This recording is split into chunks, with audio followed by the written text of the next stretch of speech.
So welcome everyone to this month's Feeling Good Institute webinar.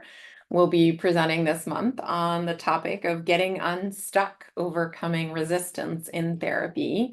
And I'm excited to introduce to you this month's presenters, Richard Lam and Sarah Chickering. And as is often the case, our work today is largely based on the work of Dr. David Burns.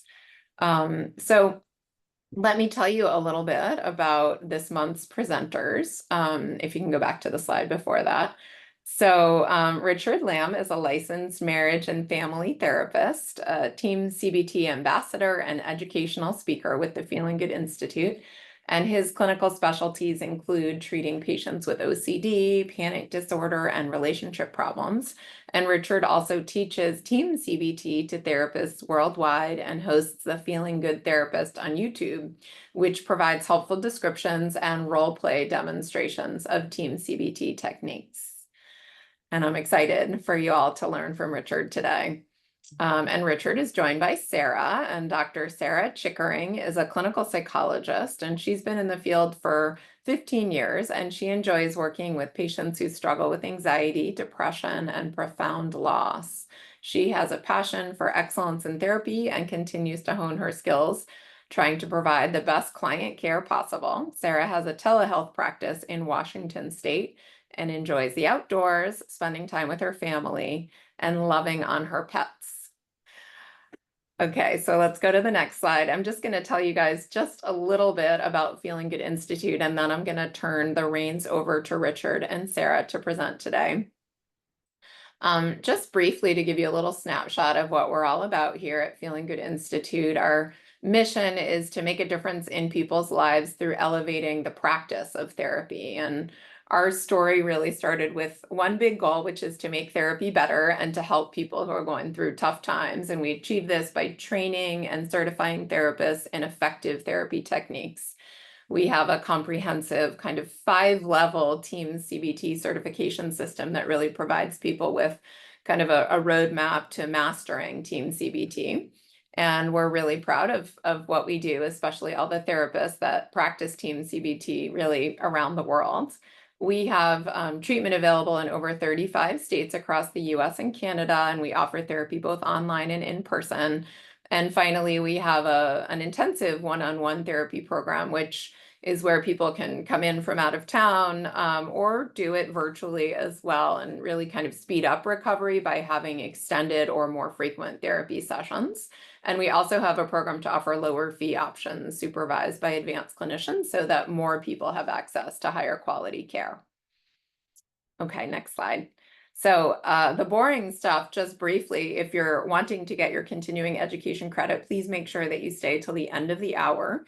And just 5 minutes before the end of the hour, we'll drop the CE survey in the chat box. So you do have to be present for the whole hour. You have to complete the CE survey, and then you'll receive your certificate of completion via email within a week. So please don't email asking where it is tomorrow or today. Just be patient. And as long as you fill out the survey today, you'll get your CE certificate of completion via email within about a week. Okay, and now I'm going to turn it over to your awesome presenters. Great. Thank you, Jill. Well, first of all, hi, everyone. I just wanted to share a really quick story just to better understand our topic for today. And I also like to embarrass myself, so I put this picture of my younger self here when I was a young and aspiring therapist. And a big part of this is when I was a therapist in grad school, I got very curious about this model called TEAM-CBT. And I got the opportunity to join a group at Stanford to learn more about it. And when I got there, I found out that every member there is a licensed therapist. And immediately I felt out of place. I was thinking, what am I doing here? Everyone's so much more experienced than I am. I felt really anxious and inadequate. And regardless of how I felt, I just continued going every week. And in this group, they always like to ask for volunteers to practice in the whole group. My initial thoughts, no way am I doing that. I didn't want to make a mistake or make a fool of myself. And I was really worried about embarrassing myself in front of everyone. And one day we got this homework assignment to explore our resistance and to kind of understand more about why we feel stuck. And I was looking at maybe some of the advantages of feeling anxious and in the practice groups. And I realized by feeling anxious, it helped me protect myself from embarrassment because I wouldn't be volunteering and kind of taking action there. And it also helped me maintain my high standards of kind of making sure I understood completely before volunteering. And lastly, I kind of realized it really protects me from judgment from others because my anxiety wouldn't let me essentially know how, like, other people know how inexperienced I am, especially being a pre-licensed clinician. And it was really amazing because after noticing these wonderful things about my anxiety, it really helped me to a tremendous degree because the beautiful and wonderful things it says about me. And I realized at this point I really want to change. So the next class, I raised my hand to volunteer. One of the scariest moments ever. And the reason why I share this story with you today is because I really want to highlight the importance of addressing our resistance to change. Because there are so many good reasons to keep my anxiety, and the more I shine light on all these good things, I realize that I really wanted to overcome my anxiety. And it really gets me fighting for change. Something that I want to teach all of you, not only for your patients, but potentially for yourselves as well. Because by addressing resistance, we can understand ourselves more and decide whether or not we want the change or not. And if we do decide we want the change, it comes with tremendous amounts of motivation. So that being said, I'll pass it over to Sarah to introduce a little bit more about our plan for today. Thanks, Richard. That was a wonderful story, and I'm sure that we can all hear ourselves in your story. So this is the roadmap for today. We're going to go through what we mean by resistance, and then this presentation is going to be chocked full of interventions and methods that you'll be able to use with your clients. And then towards the end of the hour, we'll have time for questions and comments.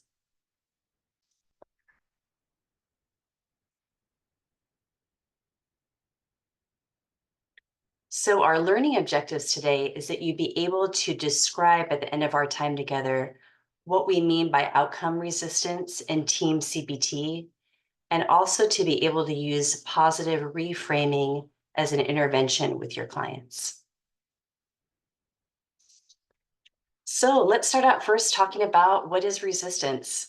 I'm so glad we're doing this topic because I think all of us can relate to it. Resistance is any time we have a client who is resisting or pushing away against change in psychotherapy. And this can take a lot of different forms. Sometimes it's when a client just isn't progressing. They feel stuck and we feel stuck, and maybe they're not completing homework, or they're responding to any intervention or suggestion that we have with yes, but.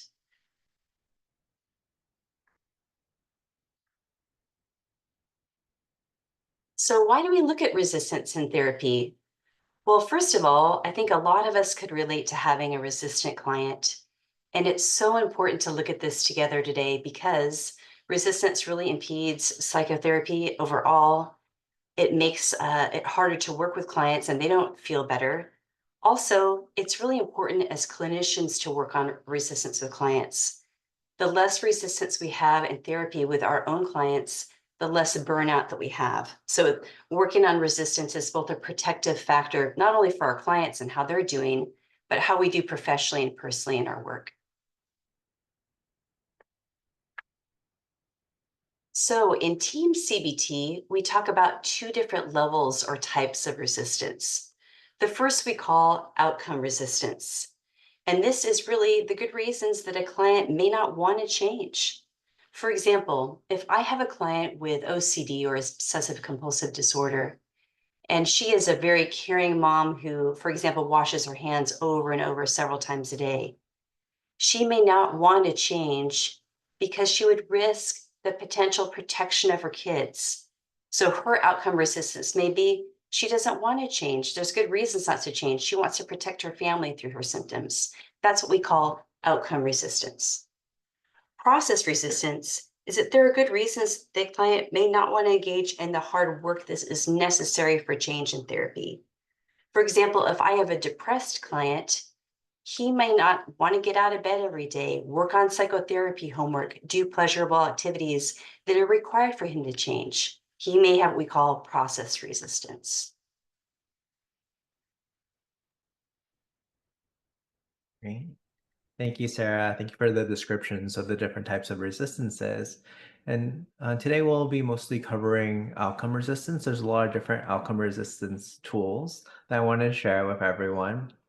The first one is going to be magic button, but before I explain what it is, I want to explain why I started using something like this to begin with. So I worked with someone a long time ago who was like a very anxious person. He was really worried about what people thought. He was so worried about health things, just worried about everything. And he came to me and he said, please just get rid of all my anxiety. And I was definitely on board. I was like, oh my God, this guy, he's suffering so much. He's having tremendous distress to the point where he's feeling depressed because his anxiety is not allowing him to do the things that he wants to do. So I agreed. I'm like, let's do it. And I was like, but at first I was thinking, like, do you want to get rid of all of it? And he's like, yes, please just get rid of everything. I'm like, okay. So that's what we did. And a week later, he came back and he was really upset with me. He's like, why did you get rid of all my anxiety? And I was like, well, that's what you asked for.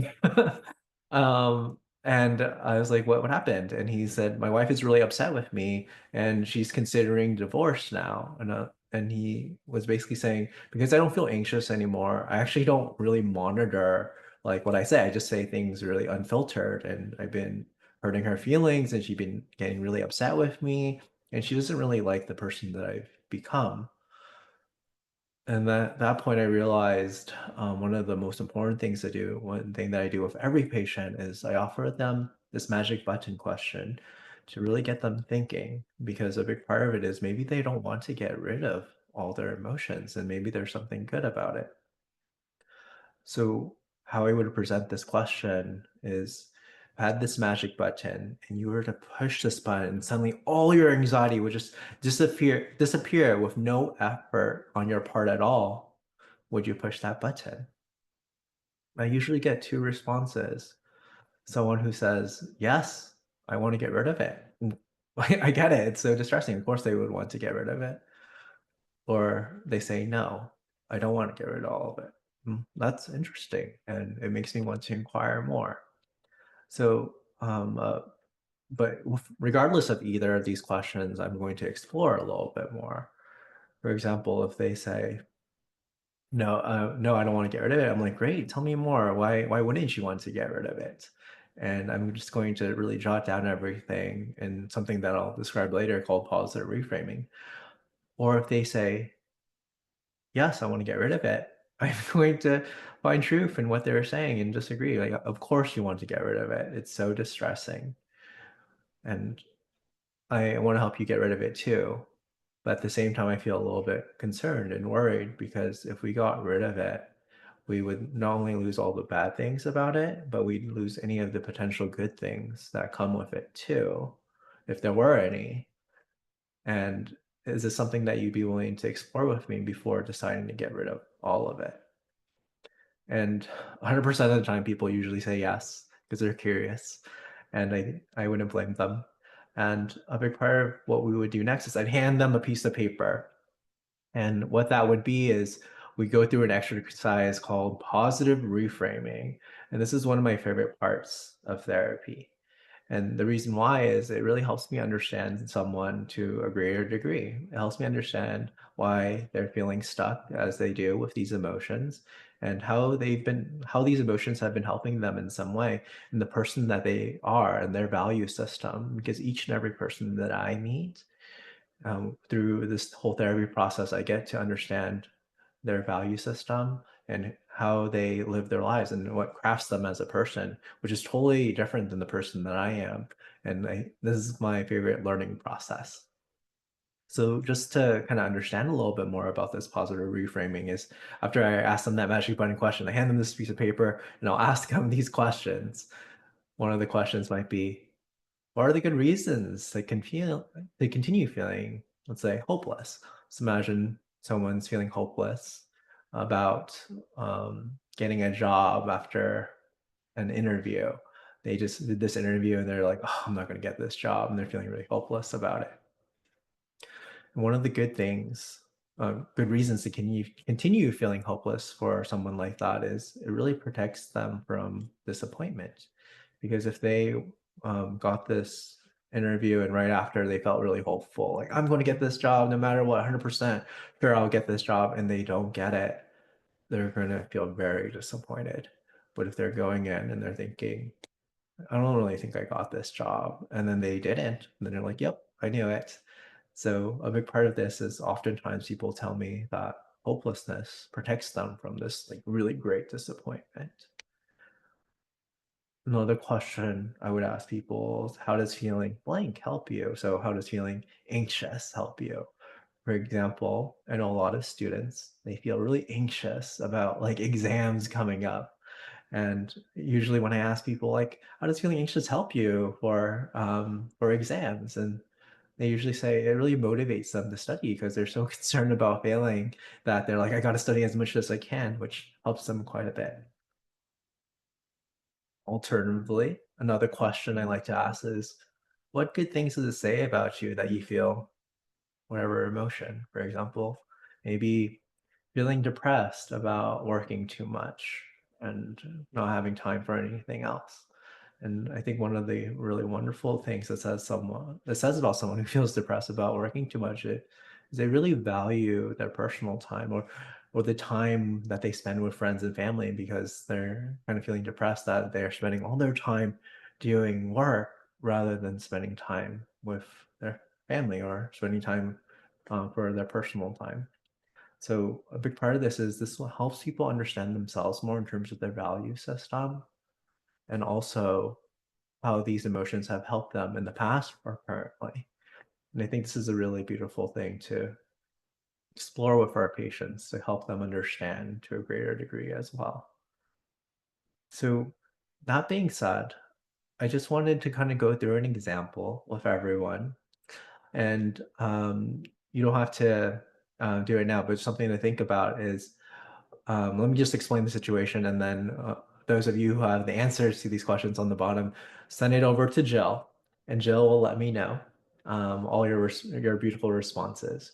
So let's imagine there's this 30-year-old female who's feeling really tired after work, and because of that, she's kind of allowing her daughter to watch hours of YouTube so that way she can just relax. But even though she's trying to relax, she's also feeling really guilty because she's kind of thinking, oh, I shouldn't be allowing my daughter so much screen time. Or, and she thinks I'm selfish for prioritizing relaxing over my daughter. So there's a few questions I want you to ask yourselves here and then send the answers over to Jill. Is, what are the good reasons to continue feeling guilty about allowing her daughter to have so much screen time? And how does feeling guilty help this woman? And what good things does it say about her that she feels guilty about allowing for so much screen time? So I just want to take a moment, and I often have a hard time just being quiet, but I'm just going to pause for a moment while people collect their thoughts and send it over to Jill. And we'll be able to read some of the responses in a little bit here. I've already got some great ones to share with you, Richard. So Wonderful. Tell me about it. quick crowd. Okay. So her guilt helps her to see herself as a good mother who really cares about her daughter. Love that one. Yeah, a big part of it is the guilt really shows that she's very cautious and conscious of her daughter, and it really shows that I want to be a better mom. I want to be the best mom for my daughter. So I love that. Yeah, What her else? guilt shows that she cares about the well-being of her daughter. Her guilt might motivate her to change or limit the screen time. Ooh, I love that one. That's kind of like the one that's like, how does it help her? And it helps her by giving her that motivation to kind of change her behaviors as well. It can make her a more conscientious or attentive mother. Um, Absolutely. I love shows those. that she value, well, someone said lots of screen time is not good for development. So then we would state that as it shows that she values her daughter's development, right? Yeah. We've got And some I like other that you're very rephrasing that. Something that's going to be helpful through this process too, right? Where sometimes patients do kind of throw out like different advantages, and we just have to frame them in a more advantageous way. exactly. Yeah, right. People are stating things like it shows that she cares about her daughter, that she has a moral compass, that it helps her to recognize the need for her daughter to have time away from the screen. Guilt helps her to take action towards that. So anyway, I think we've got lots of on target good answers. She loves her daughter, she's concerned about her daughter, etc. That's lovely. We definitely have a really good crowd of therapists here throwing out really wonderful responses. And I think, as anyone can tell, this woman is a really lovely mom who really wants the best for her daughter, and the guilt really helps so much in that respect. And I think this is one of the really beautiful things about understanding positive reframing. And oftentimes what happens is I feel really convinced, where I'm like, oh my God, this is so good. These emotions are really helpful, which kind of oftentimes lead me to the pivot question. So after I come up with all these positive reframing in terms of why is this good and how does it help you, and I understand to a greater degree, oftentimes I like to ask this question of, given all these good reasons to continue feeling guilty, why would you want to get rid of it? And usually there's two things that usually happen. Patients decide, actually, this is really good, and I want to hold on to it. And at this point in time, I'm going to sit with open hands and be like, well, if you want to hold on to it, wonderful. If not, that's okay too. And I'll help you either way, whichever path you want to go. And the reason for that is I respect them too much to change them against their will. And part of this too is I'm not here to craft everyone to have similar values as me. We definitely don't need more Richards in this world. So I want them to be their individual self, where they can hold on to their values to the certain degrees that they want to, and at the same time hold on to the things that have been helping them. Because if I take away all the things that have been helping them, then they might struggle even more, and they're their best judge in terms of what helps them and what they can let go of, and also their value system and what they want to hold on to too. By getting rid of all these emotions, I feel a little bit worried that they might lose themselves in the process. And that's not something that I'm going to force upon them. And it's their choice at the end of the day. Alternatively, if they argue back against me after I ask this question, given all these good reasons to continue feeling guilty, why would you want to get rid of it? And then they fight back with me and they say, well, actually, I do experience a lot of good things, but there's actually a lot of bad things too.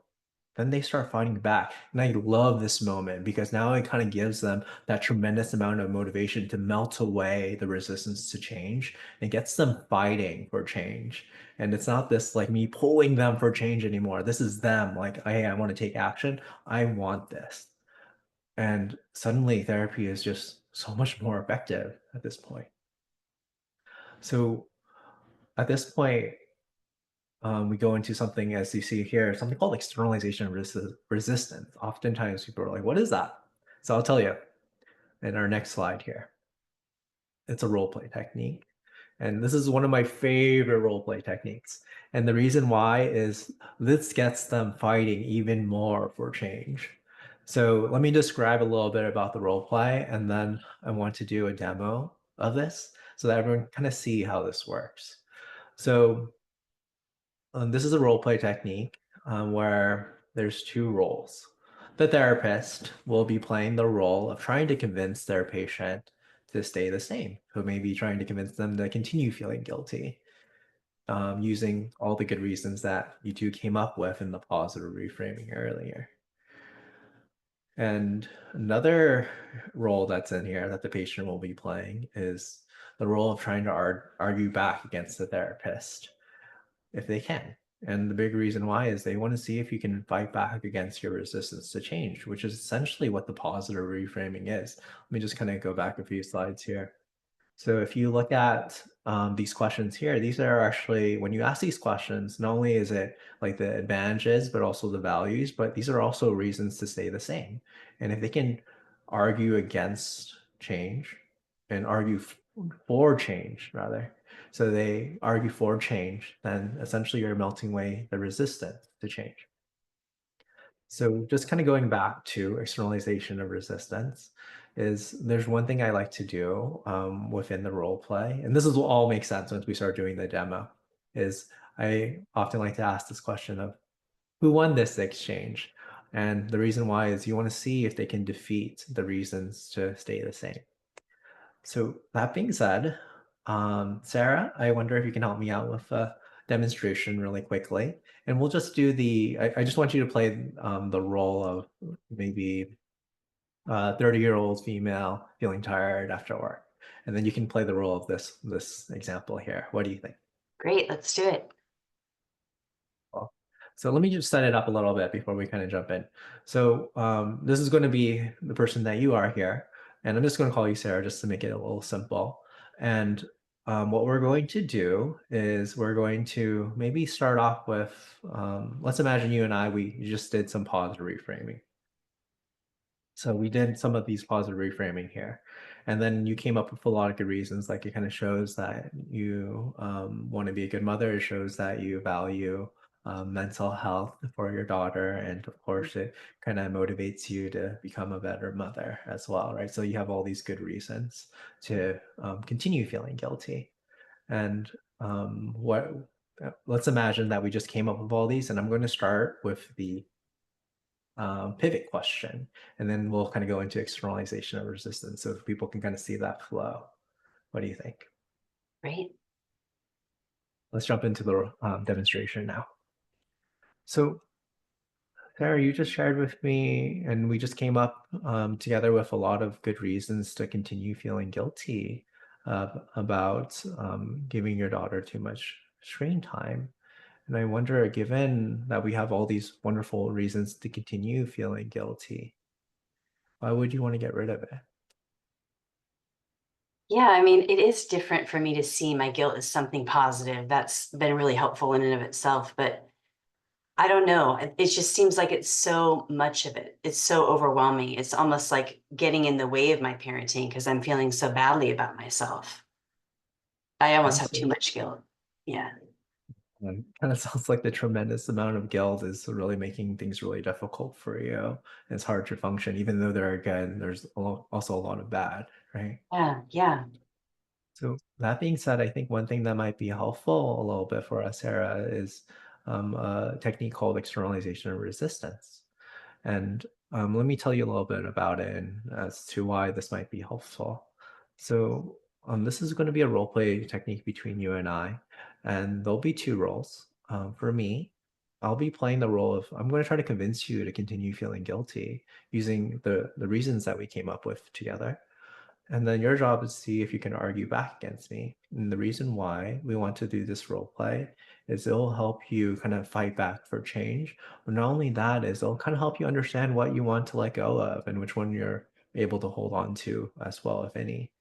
And a big part of this is going to be a technique that will allow you to kind of choose like what you want to hold on to in the future or not, whether it's guilt or another emotion. So this is something that I want you to learn and practice so that way when we're done with therapy too, that you can continue using this on your own. Does that make sense? Yeah. Wonderful. Is this something you want to try with me? Yeah. I'll give it a shot. Well, let me actually start by asking you just to kind of clarify, what is my role in the role play? You're going to convince me not to change and to keep the guilt. And what's your role? And I'm going to argue of why I want to dial that guilt down, why I don't want so much of it anymore. You got it. You ready? Yeah. Well, Sarah, I want you to hold on to this guilt because I think it really shows how good of a mother you are. Yeah, I don't think that's true at all. I think that being a good mother is being cognizant of what's good for my kid. And sometimes having a little bit of screen time is good for her, but having too much is kind of getting in her way. So the guilt motivates me to be a better mom, but I don't need to be a good mom to have it. Being guilty doesn't make me a better mom. Well, who won that one? You or me? I won. I think so too. You ready for the next one? Okay. You know, Sarah, you should continue feeling guilty because it's really the only and best way to kind of motivate yourself to be a better mom. That's not true at all. I motivate myself because I love my kid and I can work with her to, manage her time better, develop better study habits, and just time after school. What makes me a good mom is my love for her, and I love her very much. I love that one. Who won that one? Me. I thought so too. Let's try one more. You ready? Okay. Well, you know, Sarah, you should continue feeling guilty because a big part of this is it's really the only way to show that you care about your daughter's mental health. That is totally not true. I have many ways that I show that I love her. I provide for her financially. I cook meals for her. We spend time together. My guilt is not a measure of my role as a parent or mom. I have many other data points to say that I'm really doing a good job of being a good mom to her. Well, and I'll just check in with you. How do you, or who won that one? I won that one as well. Thought so too. It sounds like you're doing a really awesome job of kind of defeating a lot of these advantages and values here. And I wonder, what's this like for you to kind of go through this externalization of resistance exercise? It's funny. It's so much more powerful when I'm arguing those thoughts out. Like I am realizing the fallacy in the way that I was talking to myself about that guilt. But I feel good about winning against you because those are really my beliefs. That's really what matters to me. You're kind of feeling more aligned with what's important to you. Is that right? Yeah. Well, let's pause there. Thank you, Sarah, for the demonstration here with me. And as everyone can see, this can be a really powerful technique to help people understand themselves more to a greater degree. And which kind of leads me to the next thing that I want to talk about is oftentimes people ask me, what do I do after externalization of resistance? Well, that's when we kind of go into something called the magic dial, because right now there are going to be some exchanges that they won. Luckily, Sarah won all of them, so that's wonderful. However, there are some that people might not be able to win against, which is totally fine. It just means that there's a part of it they would want to hold on to. So if you kind of think about it, is earlier I offered kind of like this magic button question. And if they pushed it, suddenly all their, let's say, guilt just disappeared with no effort on their part at all. Sarah might not want that. And a big part of it is maybe there's a little bit of it that they want to hold on to. And a big part of it too is where's that magic number where they have enough guilt, where they can still get all these wonderful positive things and hold on to some of the really important values they have, but not so much of the disadvantages that come with it. So rather than pushing that button and getting rid of all of it, like all or nothing, maybe we can dial it down. Like in this moment, maybe anxiety or guilt is dialed all the way up to 100. And what if you can dial it down to a number where you still can benefit from all the advantages of these negative emotions? Because I know we label these emotions as negative, but at the end of the day, these are just emotions. And the emotions help us in one way or another. And to get rid of all of it, that can be a little bit scary. So maybe there's a little bit that they want to hold on to. So we can really adjust our goals and really aim towards reducing the negative symptoms and really maintaining the positives as well. So how this would sound like, and feel free to answer here, Sarah. I'm going to just kind of jump in and just offer you a magic dial question. Is So I'm kind of imagining that there's a lot of negatives to feeling guilty, but also some positives that we looked into as well. And I know you mentioned earlier that your guilt in the situation was at 100%. And I wonder, instead of kind of pushing that button, getting rid of all of it, what if we had a magic dial instead? But right now, that dial is 100%. If you can dial it down to somewhere more comfortable where you got exactly what you wanted, all the benefits from the guilt, but not so much of the negatives, where do you think you want to dial that down to? Yeah, it's so helpful to think about it that way instead of a button, a dial, of getting it like in the right range for me. Honestly, I want to keep some of it, which I'm surprised to say, but I want to keep some of it. And I think maybe 40% is enough to kind of keep me focused on caring for our daughter, but not too much. 40 sounds like a good range for me. Well, I love that. So 40% might be a good range for you, right? Where you have enough of the advantages, but not so much of the disadvantages. So that's something I want you to write down, Sarah. And that's the goal that we'll aim for. And the beauty behind this is we'll aim for that goal. And if you're kind of realizing once you achieve it, you want a little bit less, then we can always adjust. But if we kind of overshoot it, and you're like, oh, actually, I want to feel 45%, then we can also make you feel a little more guilty somehow as well, right? Just to kind of get it in the right place for you. So this is specific to you and tailored. This therapy will be tailored to you and something that you'll be able to do continuously as well.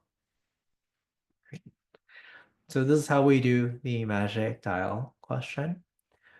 And one of the things I want to teach is, I'm just going to throw so many techniques at you guys today when it comes to outcome resistance. And one of the other techniques is called the acid test.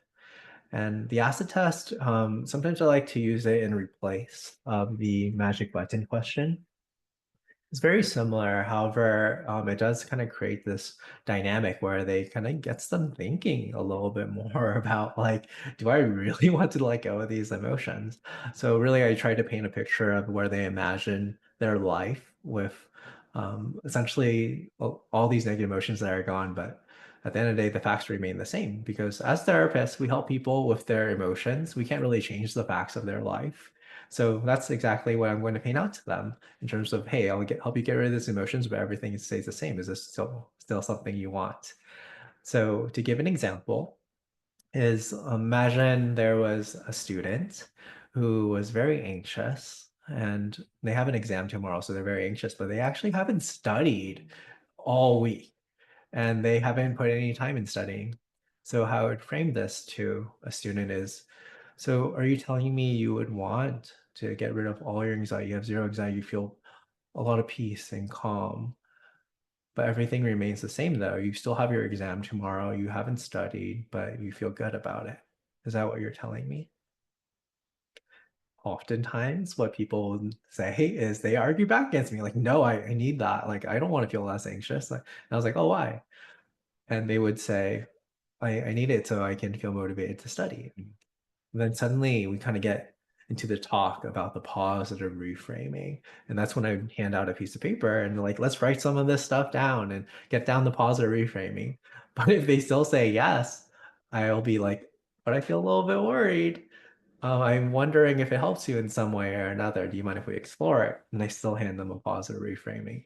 And the reason why I like to use this one is that I want them to start thinking a little bit about this. So it becomes a pattern of, do I really want to let go of these emotions?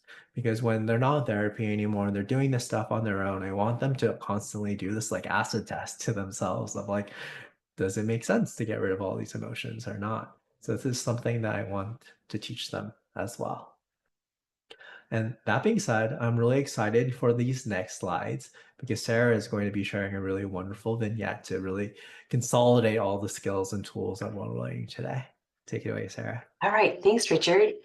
Okay, so I wanted to bring this to life a little bit about how we really welcome and work with a client in their resistance. It's integral to the TEAM-CBT model. So I want to tell you about Nehru. She was a client of mine who came to me really in a great amount of distress. She had been working with a client for a long time and just never made any headway. It was like every intervention she tried just kind of fell flat.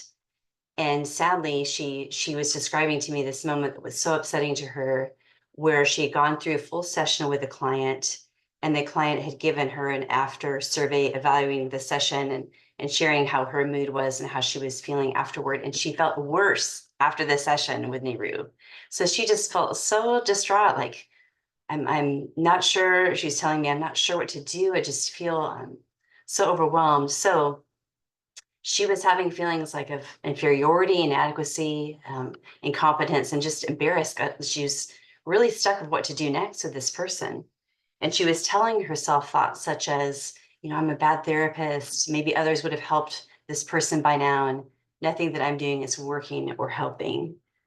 And this was a real point of contention for her, because she's a professional woman and it just really struggling with this person. And my heart went out to her, because I know I felt that way with clients sometimes too. So I asked her, very similar to what Richard was teaching us about the magic button. I said, Nehru, if I had a button here at the end of my desk, and I said, if you pressed it, all of that inferiority would go away. You wouldn't feel embarrassed. You wouldn't feel inadequate. You wouldn't be telling yourself these things like you weren't doing a good job with this client at all. Would you press it without any change? All of a sudden, everything that was bothering you would just disappear. And at first she said, well, yeah. And she kind of stopped herself. She said, yeah, well, wait a minute. No, I wouldn't. And so I asked her, like, well, why wouldn't you want to push the button? And she said, well, I guess that I wouldn't want to feel completely okay if my client wasn't doing well. And that was kind of a natural segue for us to go to the positive reframing part. And I'd love for you to just think about this through with me. What do you think some of the benefits are of Nehru's thoughts or her feelings of inferiority? How could they help her? And go ahead and send those to Jill in the chat. What are the good things that her negative thoughts and feelings could say about her? Let's just brainstorm that a little bit.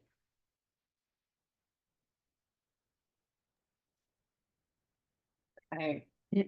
So I'm starting to get some rolling in here. It shows, and by the way, someone asks if they're not seeing what participants are posting. That's correct, because we have the chat box locked because people get very confused. So I will share with you what I'm seeing. So it shows that she cares for her clients. It keeps her motivated to be a better therapist. Mm. More of the value. She cares about the success of her clients. And again, we got values and then we got benefits, right? Motivates her to get consolidation or additional training, motivates her to learn additional techniques to help. Shows her quality of care and professionalism. So yes, we're seeing lots of shows how much she cares as a value, and benefit being that it keeps her learning and training and growing and getting consultation. Mm-hmm. High standards, that's another one. Shows her high standards. Yeah, I'm just making this list because it's such a good list. Thank you for sharing those with us. Yeah, I think that she came up with a very similar list of it. It shows her professional integrity, that she cares, that she really wants to see her clients move forward and just changing and growing as her own professional. So after we did that positive reframing, and we made quite a list, and I encourage you, when you do this intervention with your client, that you really go all the way out. What else does it say about you, and allow them to generate that. So we had a great list. And then what I did, it's very similar to what Richard modeled for us earlier, is I said, goodness, given all this list of beautiful things about you, do you really want to give up this feeling of inferiority? I mean, you've got some good arguments to kind of keep it, in my mind.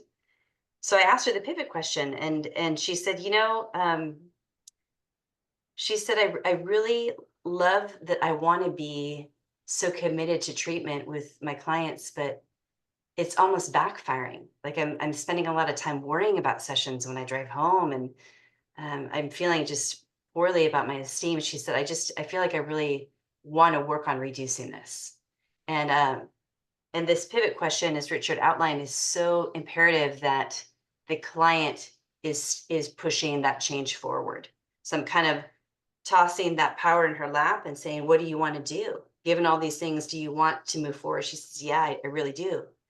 So what we did is an externalization of resistance role play, like Richard and I demonstrated earlier. And I said, okay, now, Niru, I'm going to try and convince you to stay the same, to just stay in that inferiority and telling yourself that you're incompetent. And I want you to fight against me. And I really hope that you win and win strongly. And she knocked it out of the park. And how I did that was I took each of the thoughts from her mood log that she was telling herself that were negative thoughts, like Richard did, and I just kind of hit her one at a time. Well, you know, this really shows that you're not doing a good job. And she just defeated me actually pretty quickly. It's very powerful to see. And so then after the externalization of resistance, she won pretty big, and we wrote down those thoughts. It's really important when we do the role play of externalization resistance, a client wins really largely. We want to document what thoughts were powerful in that. So I asked her to write them down. And then we went to the magic dial together, and I said, okay, so we don't really want to push the button. She said, I don't want to press that magic button and have this all disappear.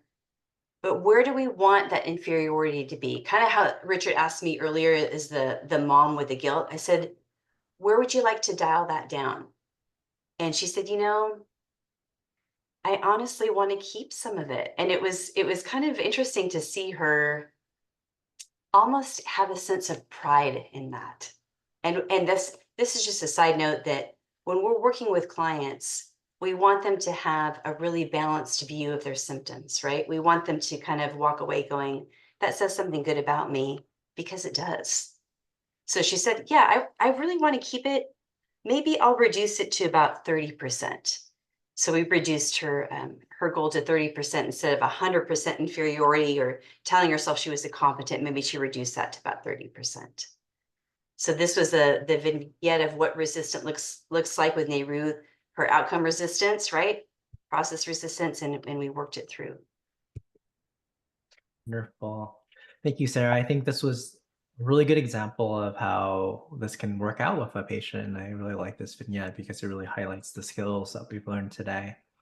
Which kind of brings me back to our next slide here, where there's definitely a lot of research that really supports resistance in therapy. And one of the things is by addressing resistance, we can have the clients or patients fighting back very strongly and really improve our treatment outcomes. And I've shared a little bit of different skills and tools that we can use for outcome resistance. If you're wanting to learn more, of course, you can continue to attend all of our trainings. Or another really great resource is the Feeling Great book by Dr. David Burns. And it talks about not only outcome resistance, but process resistance as well. So that being said, I just wanted to open it up for some quick Q&A. And if you have any questions, please send them to Jill, and Jill will ask us, and we'll, whether Sarah and I will answer these questions. Great, thanks, Richard. And I'll mention a couple of things, a couple of opportunities to continue learning with us after the Q&A in a couple of minutes. But I just wanted to let people know if anyone is feeling like, wow, these are awesome techniques, but also challenging, because some people sent me some really great, like loved externalization of resistance, want to start using it with their patients, that we actually have a workshop coming up in a month from today, or from Friday on December 6th, where I've just been working on it with David, and one of the practice sessions that we're going to have is actually externalization of resistance. So I'll throw up a slide about that in a couple of minutes, but just wanted to let people know that. So yes, I got some good questions from people. Let me start with something quick and easy. But again, procedural and important. If people come up with answers to positive reframing, if people can't come up with answers, they struggle, do you fill them in for them? Do you gently guide them to examples? Sort of how do you respond?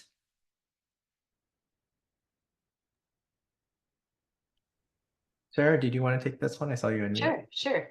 Yeah, I think that's a great question. And I do think that it's such a different way of thinking for most of us that sometimes I almost felt like when I was first learning this, that my mind kind of slowed down because it was so different than I had been trained or knew how to think about things. But I do think it's great to have one or two kind of in your back pocket about what could be good about this symptom for this person.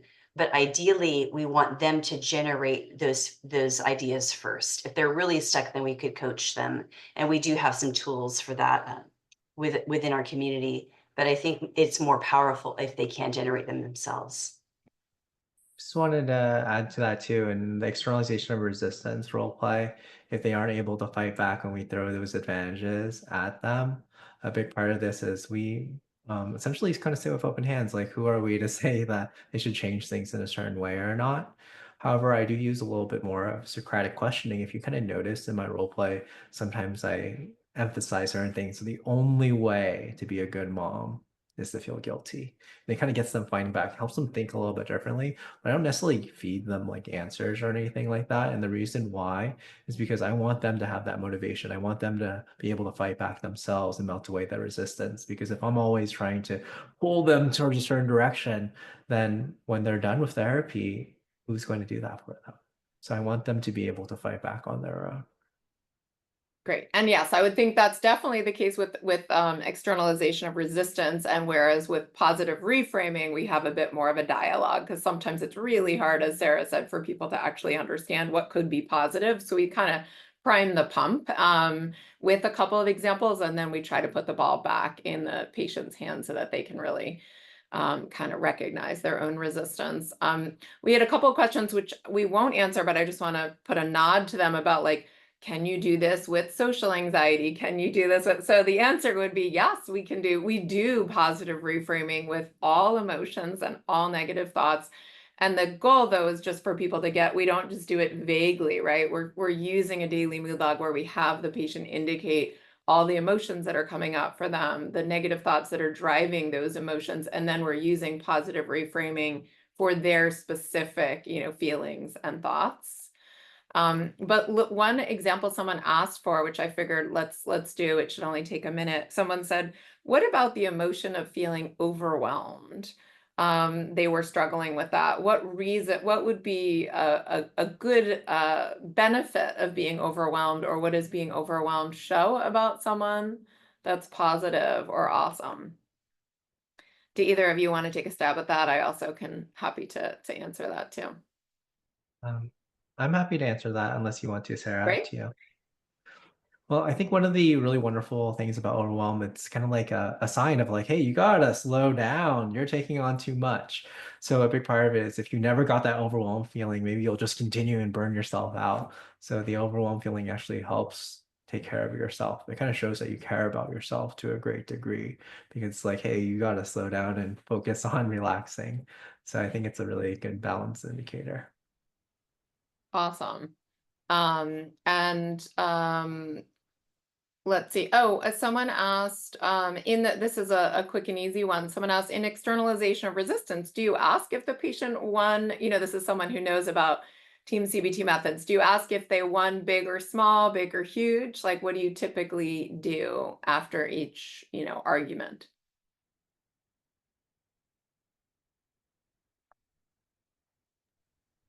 Either one of you. I think in this technique, it's just important if the client wins.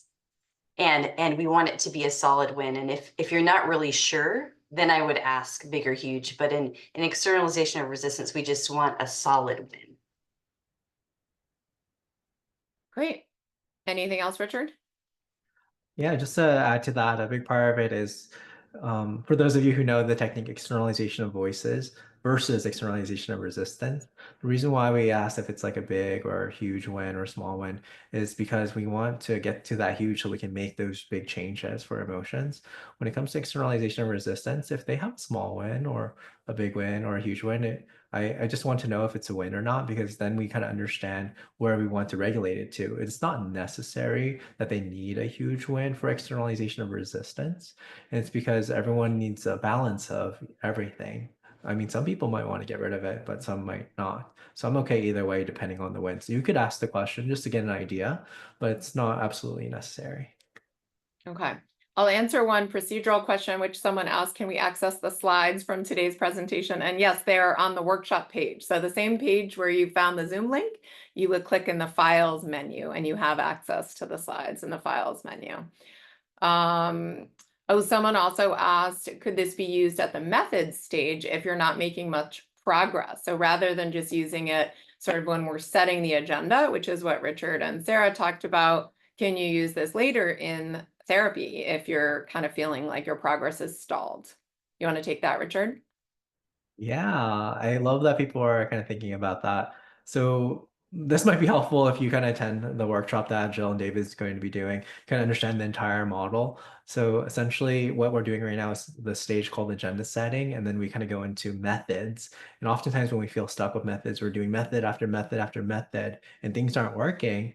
One of the things we would do is fall back to agenda setting because there's some resistance to change. And there's a lot of different skills and tools like the ones that we do here, and also other ones that we can use to address resistance as well. So in a way, I wouldn't say it's a method, but more of falling back to agenda setting. So that way we can go back to methods to melt away change, but could technically be seen as a method as well. Great. And I'll do maybe one more question here. Someone asked if the client doesn't win against the therapist, right, in externalization of resistance. Someone even said, oh, could we see a demonstration of what you say? But maybe we could just answer that question if Sarah, for example, said, yeah, no, you're right, it is. It's totally working for me. Or yeah, I see that. What might the therapist say? I love to take that one really quick. I think this one is, I just want to empathize with them. Like, yeah, this sounds really good. And it sounds like this is really helpful for you to continue being a really good mother, to continue help motivating you to be a good mother. So a big part of it is we want to hold this part of the guilt. And let's highlight that one because I want to make sure that we hold on to this because it will continue to help you now and in the future. So let's jump on to the next one and see if we need any of these other ones too, because we want to figure out what advantages can we fight against and some that we really need to hold on to.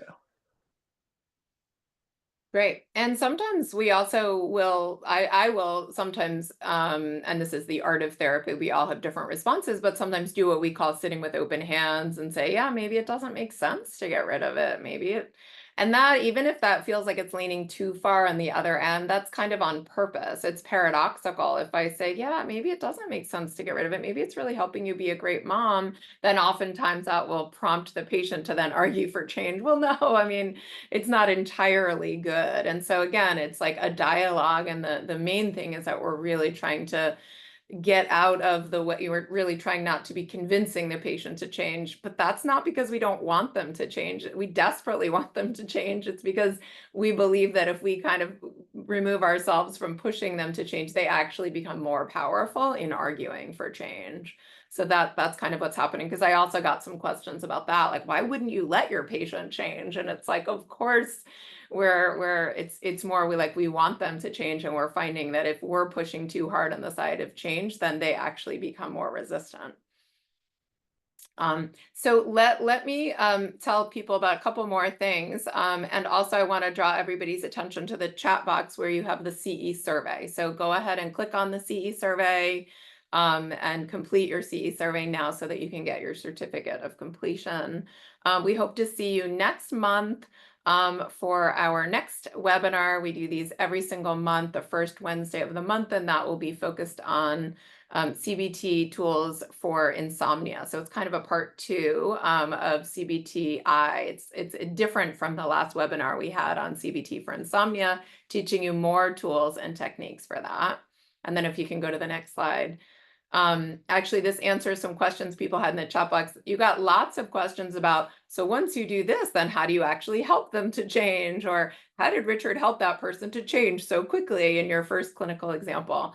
So the new workshop that David and I will be presenting with lots of help from other FGI people is on CBT tools and techniques for improving self-esteem. But we will be teaching you tools to actually help your patients to change, and we'll also be focusing a bit on resistance because it's so important. So actually, if you liked this externalization of resistance demonstration, you'll learn more about that, but you'll also learn all the methods that come after it to help patients to really bring about meaningful change. So that workshop is December 6th, and you can register for it on the Feeling Good Institute website. And one more thing I'm going to tell you guys about is we really do think of this as kind of like a roadmap for training. So we hope you come and join us in these weekly 1-hour webinars to kind of get you starting to think about these concepts and scratch the surface. We hope you can come to our day-long workshops and learn even more. And then if you really want to dig in and, you know, for like a 6-month dose of learning these tools and techniques with us, practicing every week, then we recommend the Fast Track to Level 3 certification program. And that's a hybrid class where you get access to all these videos of myself and David Burns teaching kind of asynchronously, home study, and then you meet every week with your practice group to actually role play and practice all the tools and techniques that you're learning. And lastly, yeah, you know how to get your CE credit today. Click on the link that Mike shared in the chat box and complete it, and then you'll get your CE survey emailed to you. And yeah, let me just wrap us up by saying thanks to everybody for joining us today. We really hope that you found it valuable and provided you with some practical tools that you can start implementing today with your patients. If you want to learn more about TEAM-CBT, we hope that you'll take some more trainings with us.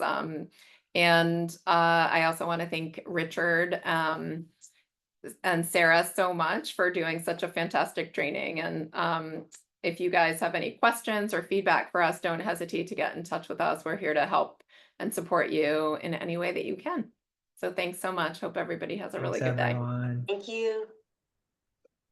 Thanks, Richard. Thanks, Sarah. Got lots of thank yous in the chat box saying thank you so much for all providing so much information and doing such a great job with your demonstrations as well. Thanks. Have a great day.